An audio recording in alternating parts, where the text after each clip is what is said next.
Third video, Daryl. Sorry. It just, it got to me when I was talking about my past at this point over here. And it's not you, it's me. Always is. Anyway, it's about 5:15 in the evening. It's still the 23rd of December, 2023 for a Saturday. We were talking about what the hell was going on in my life at that point. All hell breaking loose. Shit. How the hell was I supposed to be able to deal with a damn car accident? I'm supposed to be a brave boy according to a doctor because I can't stand blood work and I can't stand needles. Holy shit, dude. How the fuck was I supposed to be dealing with this damn crap? I had a open heart surgery at the age of 4 years old. The most traumatic thing a 4-year-old can ever endure. You think I'm supposed to be tougher after that? I became more terrified and panicked like everything else these days. But as a young kid, I didn't have the street smarts to be fearful. No, I didn't. Except when it came down for a damn doctor and his frickin' needles all the time. He's got to do blood work all the time on me. Stabbings, injections, and saying, oh, well, you're back over here. Mr. Shaw, is he going to behave or not? Now, John, what did we talk about? What's he going to do? He's going to do a little more blood work. Oh, come on. Mrs. Shaw, either get him in control or we get him over to the next door hospital. Let the lab work deal with him. Now, John, what did I tell you? Stop embarrassing me at this point over here. Mama! Mrs. Shaw, I'm not dealing with your son like this. John, we're going to have a long talk. Ah! And she takes me over to the damn hospital for the damn blood work.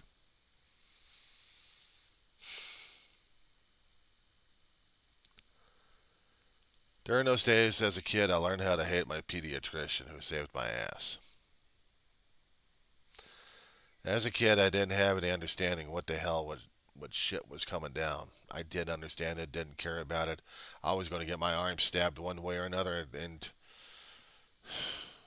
turn myself into a damn pincushion. Screw that noise. I didn't have any power to say no. Just stab, stab, stab. Gotta find out what's going on with your heart, John. Gotta have all this blood work done. Yeah, and then deal with Ma's behavior afterwards. Oh, God, until it on sometimes.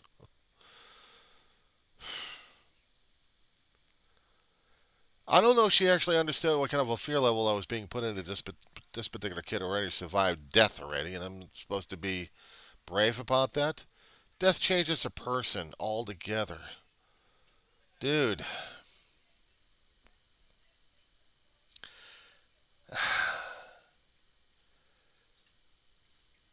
saying it was a tough life was an understatement on some occasions. It was confusing as hell.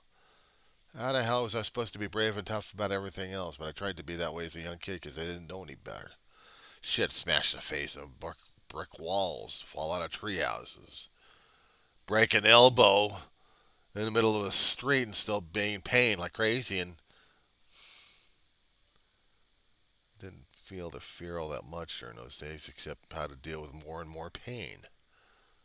I didn't know what the fuck I was doing. I was out of control. Oh, how about being pushed off of a damn diving platform? Those 4 foot. Oh, shit, she's. Hang on, I got to deal with my dog right now. I don't complain about dealing with my little dog. I don't. She needs something, I got to do it for her. Or something about myself. I was still feeling it back then. The anxiety, the breathing, the fear level, the taste of adrenaline in mouth.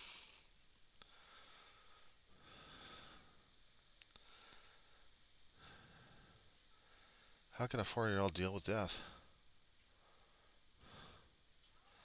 I don't know. There was no manual, nothing written. You just had to deal with it, had to live with it. Doctors telling me I had to be brave. Ma told me I had to be brave. I was scared shitless. How was I supposed to be brave if I was scared shitless? I couldn't talk to the priest about it. I couldn't even talk to anybody about it. They didn't have any concept. I didn't have a concept what the hell I was talking about. I just lived through the damn shit. There was no way for me to communicate this to Ma and Dave about it. How terrified I was about death. Been there, done that. No, thank you. You gotta fall out of the damn tree. Yes. Run into a brick wall without even realizing it. Go into a high gravity shopping cart to help out with my brother in his paper route routine as a kid, and then fall into the street, breaking my elbow, 3 points over here. Oh, it was a nightmare for my mother medically. And then the car accident. Oh my God. I think I outlived being a cat of having 9 lives. Right after that car accident. Almost. At one time, I had, before we moved into the house in Arleta, that was this one. Almost had my thumb sliced off. Pruning shears. Well, it was a little, looks like a beak. Tall thing. Green pole. Squeeze the handle. And it would clip off those high branches. Almost did a job on my thumb.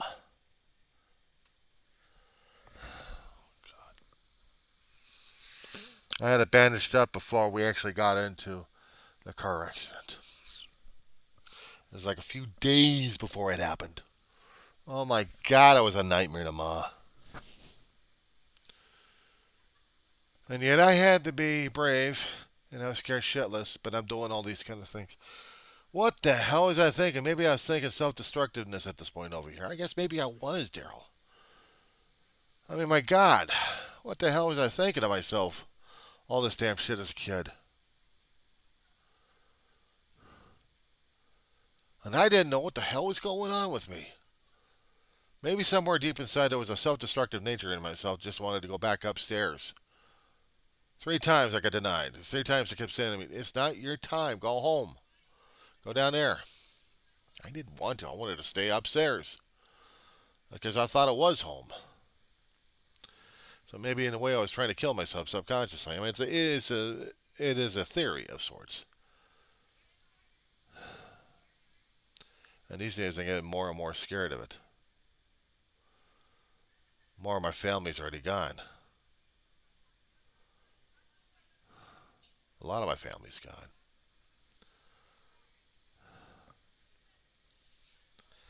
During this holiday season, I'm thinking more and more about what the hell happened, and I have to keep telling my stories about what the hell was going on with me and my family, and how I was living and surviving things. As if maybe my time's coming up.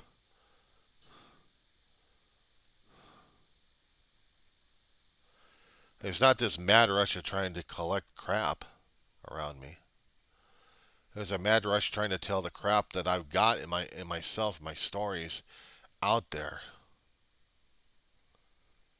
And maybe somehow I'll just live on in that.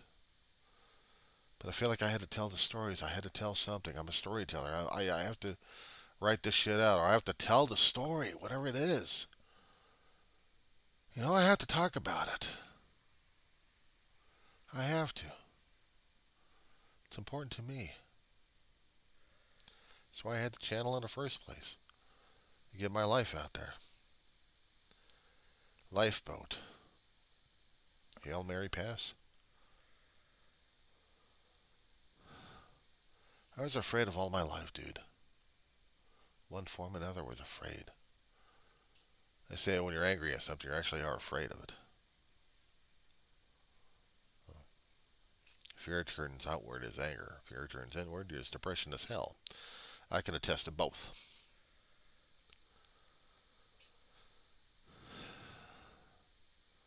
I should be angry about those things happening to me at this point over here and just blame God for the whole damn shit. I mean, go completely psychotic on this one.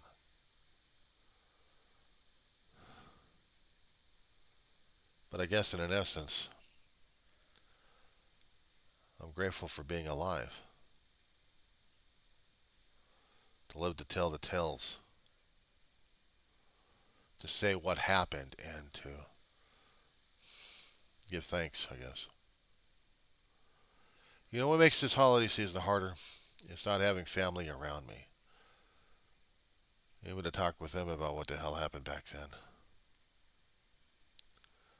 I could have blamed my brother on this one for a long time, and I probably had and didn't even realize it, Daryl. I mean, how would you like if a sibling of yours tried to kill you and didn't even realize it? There was at one point for so many years and so many months after that, we didn't talk about it at great length or detail on this one. We didn't. It's not until after we got into the damn program. Oh, take that back. Take out the word damn. We got into the program that we're able to talk about these things. Do I blame him? Oh, I could go back on it and just blame him like crazy, but is it going to solve anything? Is it going to do anything? I mean, I could constantly go, it's my brother's fault. It's always my brother's fault, and everything is my brother's fault, and everything else, and dump the grief and shit on him. Yeah, he did a lot of shit, but also I was involved in a damn shit myself. One with the high gravity cart accident with my elbow, that was my fault. That was my stupidity. My brother was supposed to be watching me, but it was me that did the actions. Running into brick walls, that was me. Not paying attention where the hell I was going, that was me. I mentioned about that swimming platform, didn't I? That was a swimming party of Cubmaster was doing. And those boys, in her backyard, she had this 4-foot tank. We could do cannonballs in the damn thing. We had a diving platform to do cannonballs. One of the nephews of this scoutmaster pushed me off the damn platform. I hit the metal on it, the metal barrier that keeps the pool up, supports it, gives it rigidity. I turned the water red. Next thing I know, next day I'm a mummy on my face. I had stitches. They're all gone or faded out. The car accident I told you about? Slight. It's in there somewhere. That was major. Major surgery. Scouting thing, that was the nephew's fault. The car accident definitely was David's fault. And we both survived it. We both survived it. We could joke about it when we were alive. When he was alive, anyway. We could joke about it. But I still probably had a resentment against the bastard on that one. And he wasn't paying attention to what the hell he was doing. He just got his license. He was young, he was stupid, and he knew it. Hell, he even admitted it sometimes as an adult. Remember I told you about in one of the previous videos that my brother loved driving so much? When it finally became his turn to get into a truck, going through the training, he was having a ball over this damn thing. He was already in his late 40s. Mid to late 40s. Good time to get into a truck driving situation. We're still living in the San Fernando Valley at the time. He was going through a retraining progress. Right after he lost a job over at the bus transportation, he moved into truck driving. And the experience at the busing gave him experience how to get on the road. So he had road time. But in a truck, when he finally got his truck driving license, oh, he was in seventh heaven. He was finally getting something he wanted to do done, being a truck driver. He went for different companies, being trained through them.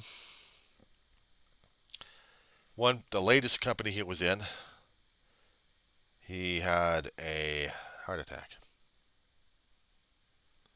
That ended it right there.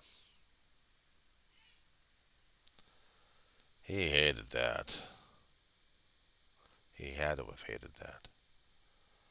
There was a hell of a lot of stress pushing on him. He didn't realize what kind of stress his father did, but he was realizing it more and more, apparently. Yeah, Ma's health took a turn for the worse, and he became caregiver. and I was his backup. Still working at a retail company from hell during those times.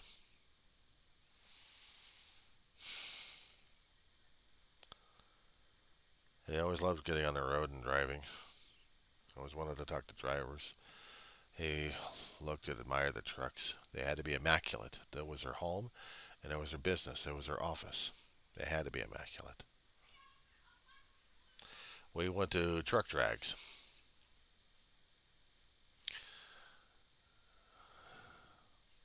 We talked to the truckers over there, and a few of them allowed us to take a look inside.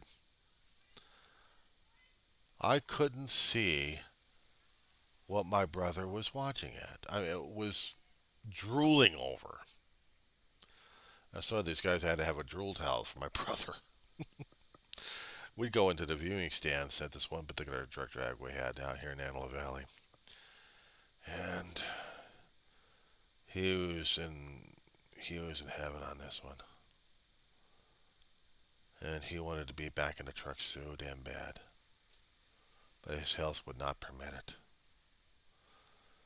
Throughout his life, actually, his later adult life, he screwed up his back more, he screwed up his knees more, and he just wasn't physically able to get back in behind a wheel. Climb into the damn thing to do it. Didn't matter if it was a conventional or long nose.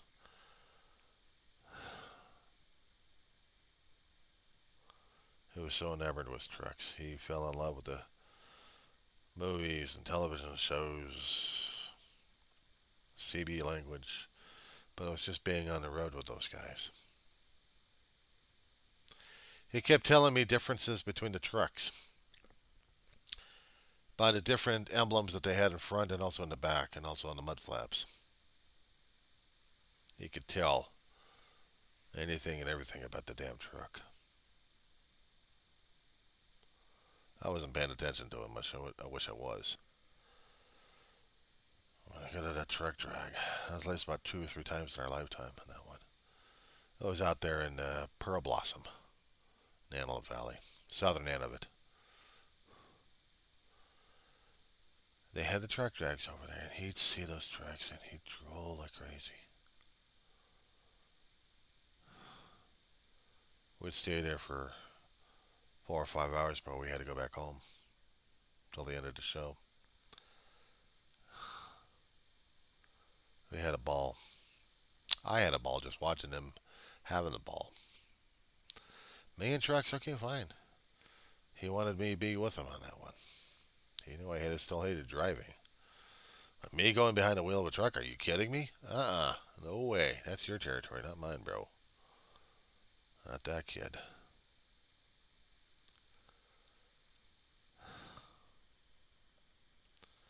I miss him.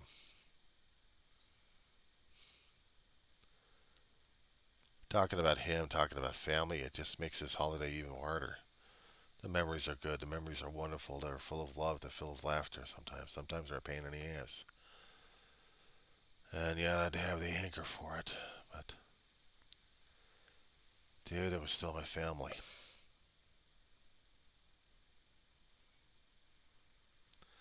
Ma never had an understanding or appreciation about the trucks. Bikes are a different thing altogether. I didn't realize, and Dave didn't realize until later on in life when he was talking to Ma before she passed, before she wasn't lucid enough. But they'd talk and they'd laugh about what Ma did before I was born and also during the time when David was born. The friend of mine that saved my life, and Ma was going to marry, he was a biker. He rode a Harley.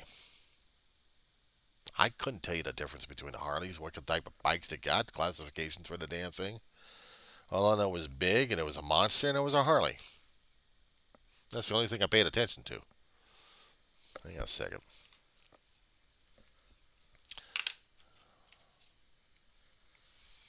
Keep forgetting we're getting closer to the season, so I might as well get some season lights on anyway.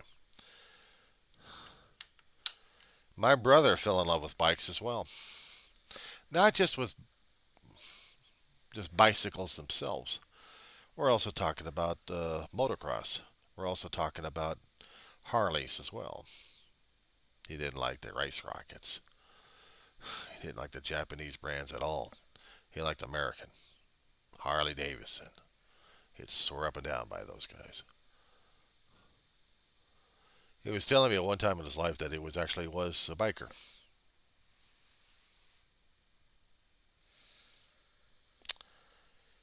And how the open road still appealed to him. How, just being on the road was him. That situation where he had with his father a long time ago in the truck, it was not just the smell of the fumes. It's driving. It was driving. He loved the adventure of it. I was his co-pilot. I was his navigator. I was trying to navigate his way out of trouble sometimes. But he was trying to get me involved in the adventure of it. He was trying to make me see that driving was still wonderful. He wanted me to see with both eyes open on that one.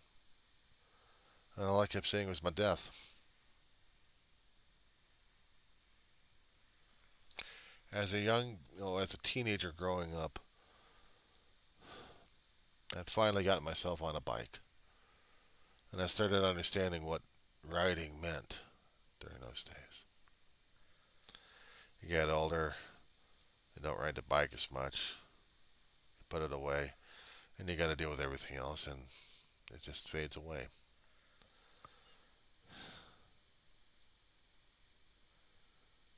For a brief moment, as a youngling, I understood it. I never did get into accidents on a bike because I was trying to be that super careful and super paranoid. But I can appreciate how it is riding on a street or on a sidewalk and trying to avoid pitfalls left and right. I also understand what it was like to being on bus routes left and right and walking like crazy and just taking in the sights, just being a traveler that way. Hell, if I had a walking stick during those days, I'd be a traveler too. And I did walk. I walked. And I didn't mind. I had the stamina. I had what it took. I was comfortable walking. I was comfortable walking and trying to navigate my way to different places. I look at a Thomas guide, an old Thomas guide, see where the hell I am. Uh, every once in a while, I'd go through the Thomas guide just to see where I was. I do that on the online maps these days. I always look at the maps and just see where the hell things are. Because I always want to make sure where the hell I was. I had this navigator thing in my head. How long, what the distance is, and do the math in my head all the time. I don't even realize it. My brother was a driver, I'm a walker. And when I'm walking, I'm paying attention to my surroundings. My brother always got on my ass before he actually got stroke ridden. How far I'd walk ahead of him. I had to tell this. I kept telling him every so often, look, I'm paying attention to what's going on. You keep telling me that I'm not paying attention to things. I'm listening. I'm watching. I'm the guy who's to scout ahead of you. And then at times I come back and cover is 6. But just to make sure that there's no threats ahead, I'm the guy going ahead of them.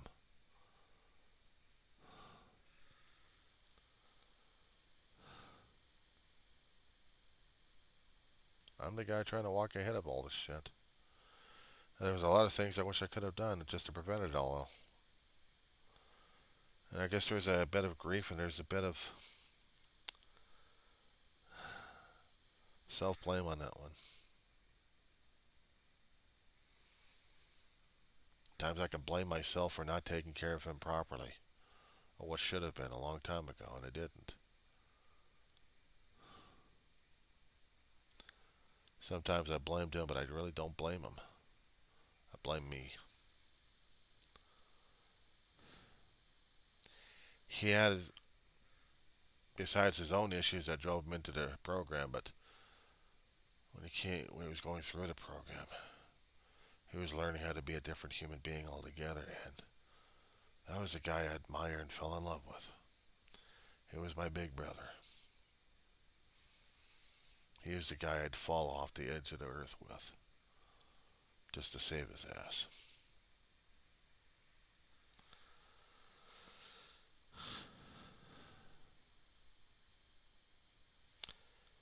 This is some of the reasons why I could do my logs there, Daryl.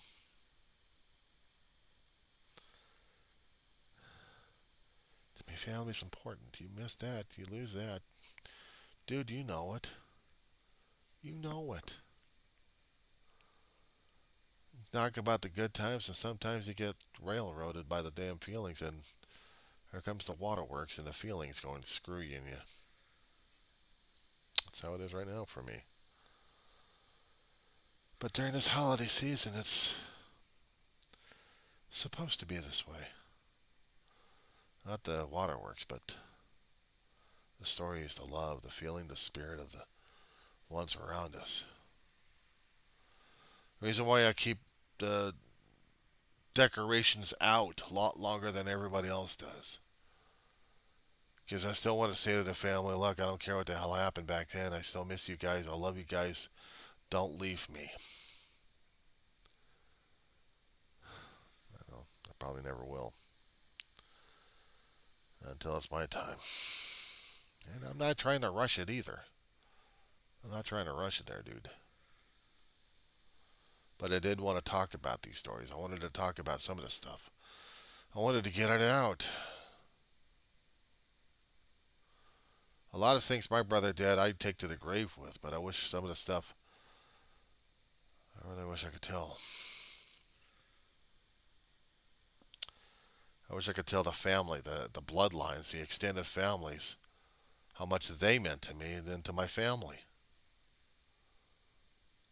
I'm not trying to put the guilt trip about, you. Well, they owe us. No, they don't. We still owe them. We owe them. How I miss them.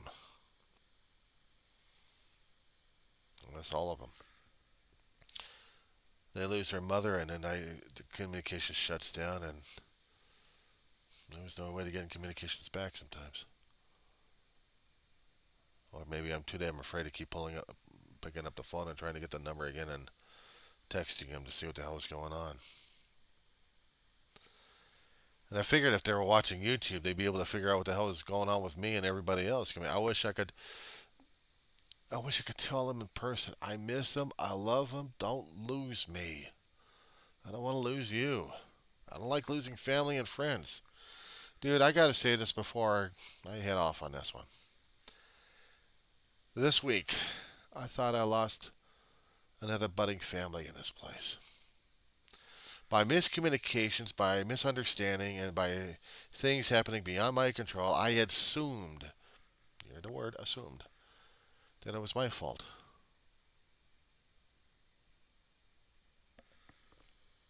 Something I said or did to piss them off.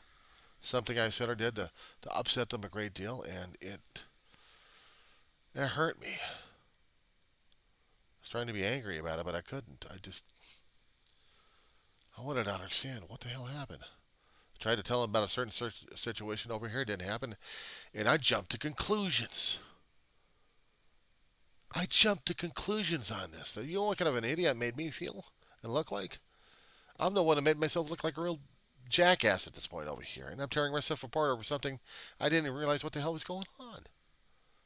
Not until I got the communication back from them, and I thought I was really ripping myself off. I was wrong, dude. I felt so damn ashamed I wanted to hide. And I talked with him.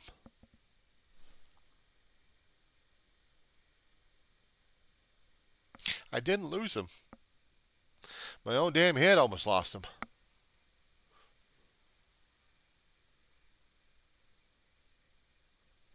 I still have them.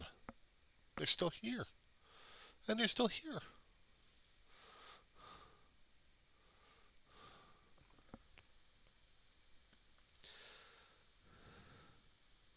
Losing family, losing friends, losing the people that we care about.